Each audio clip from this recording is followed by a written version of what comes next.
పెనుగొండ వాసవి శాంతిధామ్ క్షేత్రంలో వాసవి అమ్మవారు మొదటి రోజు బాలా త్రిపుర సుందరీదేవిగా భక్తులకు దర్శనమిచ్చారు. ఆలయ ప్రధాన అర్చకులు సిస్టా శేషగిరి మణికంఠ శర్మ అమ్మవారికి పంచామృతాభిషేకాలు నిర్వహించి పలు రకాల పుష్పాలతో సుందరంగా అలంకరించి విశేష హారతులు సమర్పించారు. ఈ సందర్భంగా ఆయన మాట్లాడుతూ బాలా త్రిపుర సుందరీదేవి త్రిగుణైక శక్తి, సరస్వతి విజ్ఞానం, కాళికా శక్తి, లలితా సౌభాగ్యం కలుపుకున్న బాల ఆనందప్రదాయిని, నిర్మలత్వానికి ప్రతీక.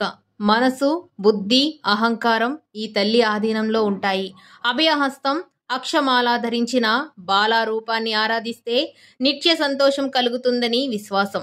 షోడశీ విద్యకు ఈమె అధిష్టాన దేవత కాబట్టి ఉపాసకులు త్రిపుర సుందరీదేవి అనుగ్రహం కోసం బాలార్చన చేస్తారు.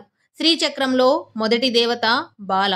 అందుకే సత్సంతానాన్ని అందించే తల్లిగా బాలా త్రిపుర సుందరీదేవి భక్తుల పూజలందుకుంటుంది.